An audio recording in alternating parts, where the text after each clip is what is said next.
দূর দূরান্ত থেকেও বহু লোকজন আসেন। আদৌ কি তাদের কেউ সুস্থ হয়েছেন এখানে এসে? বাচ্চা হয় না দেখে আমি আসছি। কার থেকে শুনছেন যে এখানে চিকিৎসা হয়?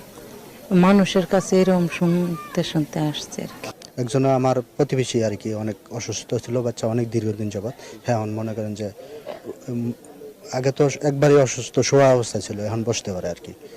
তো এই ধরনের আরো 2-3 জন আসছে আর কি, যার কারণে আমরা আসছি এখানে ওই সন্তানদের জন্যই।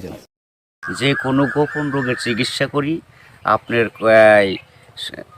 বান দেয়, জাদু টোনা করে, নষ্ট করে, মাইটে করে যে ফেপড়া পয়সা যায়, যে কোনো ব্যাপারে আপনি আল্লাহর রহমতে আমার কাছে চিকিৎসা গোপন কথা খুইলে বললে চিকিৎসা নিতে পারবেন আশা করি। আপনার যে কোনো ব্যাপারে বাহিরে ভিতরে হোক, যে কোনো ব্যাপারে একজনের কাছে বলতে পারেন না আমার ব্যর্থতা বলবেন প্রেমের ব্যর্থতা হয়ে গেছেন, অথবা ফাঁস নিয়ে যাবার চান, মরবার যান, বিষ খাইবার যান, ওটা যায় না। আশা করি আমার সাথে যোগাযোগ করলে প্রেমের মানুষকে কাছে পেয়ে যাইবেন তাড়াতাড়ি। 24 ঘন্টার ভিতরে, 72 ঘন্টার ভিতরে হইব, 24 ঘন্টার ভিতরে। আবার 3 ঘন্টার ভিতরে আপনি যদি কোন চালান করে দেবো, উধাই করে নিয়ে যেতে পারবেন জিনের মাধ্যমে। সবাইকে আসসালামু আলাইকুম। ওয়ালাইকুম আসসালাম। তো আবার একটু দর্শকদের উদ্দেশ্যে আপনার নামটা একটু বলেন। আমার নাম হলো আকবর কবিরাজ। আকবর কবিরাজ। তো আজকে আবার আমরা আসছি যে এ পর্যন্ত অনেকে আপনার ভিডিও দেখছে বা অনেকে আপনার চিকিৎসা নিছে, কেউ ভালো হয়েছে। তো যারা ভালো হয়েছে তাদের উদ্দেশ্য কিছু বলেন। আল্লাহর রহমতে আমার কাছে যে আসবো ইনশাল্লাহ আল্লাহর রহমতে ঘুরতে পারবো না। আল্লাহর রহমতে আজ পর্যন্ত কেউ তো কয় নাই যে আমার কোনো কাজ হয় নাই। কম আর বেশি সবারই আল্লাহ ভালো করছে। বিশ্বাসে বস্তু মিলে, অবিশ্বাসে কিছুই মিলে না। যারা বিশ্বাস করবেন তারা আমাকে কাছে ভালোবাসে আসবেন, ফোন দিবেন। আর যারা বিশ্বাস করবেন না তারা আমার ফোন দিয়ে কোনো লাভ হইব না। এগুলো করার জন্য খরচটা কিভাবে একটু বলবেন? খরচ আছে মনে করেন আপনার 20,000 উপরে, 30,000 উপরে, 40,000 উপরে কাজ বুঝে হলো পয়সা। আপনার ওষুধ একটা পাওয়ার কম, একটা পাওয়ার বেশি আছে, আবার 10,000 টাকার ভিতরে আছে। যে যেরকম করতে পারে, যদি সারা জীবন কর্ণীকে বাধ্য করে তাহলে 30,000 টাকা খরচ করবো কমের পক্ষে। এটা আমি তার 2 টাকা খামো না ছুমো না, তার ওষুধের খরচের টাকাটা লাগবো আর কি। তারপরে যদি টাকা অত না থাকে, ধরেন কিছু বাকি থুয়ে আনা যাবো, কি অর্ধেক দিল, কি আমার কাছে নাই অর্ধেক পরে দিলাম, তাও চলবো, এটা তার মনের ব্যাপার। কিন্তু এক নিয়তে বিশ্বাস করে কাজ নিতে হইব, ইনশাল্লাহ ভালো হইবেন। আবার ওই যে আমাদেরকে ফোন দিয়ে বলে বা হয়তো আপনাকেও বলছে যে চালানটা যে হয় বা চালানটা তো সেটা শুধু আপনিই জানেন যে কিভাবে চালান দিবেন বা ই করবেন, ঠিক আছে, এটা আপনার ভিতরেই আছে। কিন্তু আবার আপনি বলে দেন যে এই জিনিসগুলো তুমি করো। যে কোনো সমস্যা আল্লাহর রহমতে যদি ইমান বিশ্বাস থাকে। চিকিৎসা নেওয়ার পরে বলছে যে হে চিকিৎসা করে আকবর কবিরাজ, খুব ভালো চিকিৎসা করে। সে বলার পরে উনি আবার আমাদের বললো যে ভাই আপনার যে তার কথাগুলো একটু তুলে ধরেন, তাহলে হয়তো বিভিন্ন মানুষ উপকৃত হবে। তো সে বলছে যে না, ভালো চিকিৎসা পাইছে। তো এই ধরনের আপনার আছে কেউ ভালো ভালো চিকিৎসা পাইছে? এর আগে তো ভিডিও ছাড়ছে।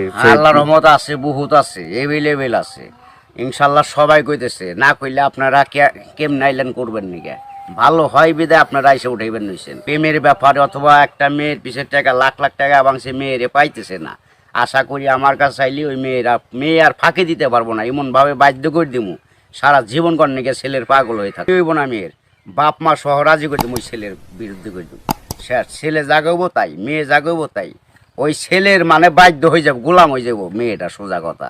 ওই ছেলের ছাড়া কখন আর বিয়ে সে বসবার চাইব না, রাজি হইব না। দুনিয়ার ফকির কবিরাজ ভাইটাকে ফোপা দিলেও কাম হবো না। আমার যেটা কাজ, যেটা আমি করে রাখুম, এইটার উপর আর কেউ চালান করতে পারবো না। এই বাংলাদেশের পৃথিবীতে হে মায়ের পর জন্ম হয় নাই, ফিরে দুনিয়া নিয়ে আসতে হইব। যদি আমার উপরে কথা অ্যাটাক করে তাহলে আসতে ফিরে জন্ম নিয়ে। ছেলের সন্তান কথা শুনে না, অথবা পড়ালেখা করতে চায় না, মা বাপরে মানে না, ওই মা বাপের বাধ্য করে দেওয়া যাবো। সে ওষুধ আছে, চালানের টাকা দিলে আমি ওষুধ কেনার টাকা দিব, আমি নাম দিব, চালান করে দিব, আল্লাহর রহমতে ভালো হয়ে যাবো। মা বাপ যা বলবো ছেলে তাই শুনবো। এই যে চিকিৎসাগুলো শুধুমাত্র এই ভিডিওর ভিতরে আপনার ফোন নাম্বার থাকবে, সেই নাম্বারে তো দর্শক যোগাযোগ করবে। কিন্তু শুধুমাত্র যোগাযোগ করলেই কি হবে যে না আপনার কাছে আইসে তারপরে ওষুধগুলো নিতে হবে? আমার কাছে আসতে হবে না, ওষুধ নিতে হবে না। আমি ওষুধ আমার কাছে নিউন লাগে না, আসল লাগে না। ওই চালানের মাধ্যমে আমি কাজ করি। ওই নাম্বারে যোগাযোগ করে ফোন দিব, ওই ওষুধের যে খরচটা লাগে ওই খরচটা সে পাঠাই দিব, নাম বলবো, আমি নামের পর কাজ করে দিব। আল্লাহর রহমতে সাকসেস করলে ভালো হয়ে যাব। ভালো হওয়ার পরে আমি একটা মাহফিল করি, ওই মাহফিলের সুম সকলে যা দেয় দিব, না দিলে তাও খুশি, দিলেও খুশি, সবাই এসে দেখা করে দিব।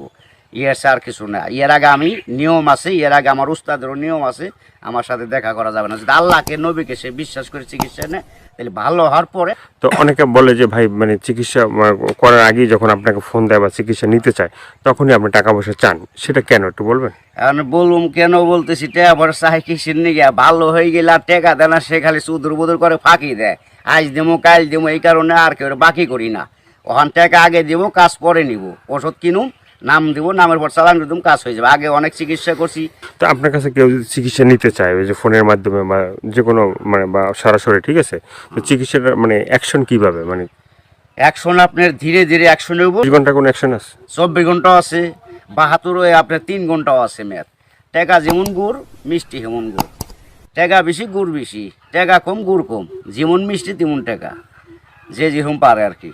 ভাইয়ের অনেক কথাগুলো শুনলেন, শোনার পরে যদি আপনাদের ভালো লাগে, ভালো লাগলে অবশ্যই তার যে ফোন নাম্বার থাকবে সেই নাম্বারে তার সাথে যোগাযোগ করবেন। যোগাযোগ করার পরে তার সাথে কথা বলবেন, তা আপনার রোগ সম্বন্ধে বলবেন, তারপরে সে আপনার মানে যে রোগ আছে সেই রোগ সম্বন্ধে সে আপনাকেই বলবে যে কী কী করতে হবে না করতে হবে না, কী কী লাগবে কী কী লাগবে না, ঠিক আছে, সেই বলে দেবে। তো সেভাবে আপনারা চিকিৎসা নিতে পারেন। তো দর্শক, আজকে এ পর্যন্তই, সবাই ভালো থাকবেন। আশা করি দয়া করে যদি ভালো লাগে এই অদমরে, এই আল্লাহর পাগলটা অদমরে যদি ভালো আপনাদের মনে প্রাণে লাগে, তাহলে দয়া করে ফোন দিন। আশা করি আপনারা সাকসেসফুল ভালো হইবেন।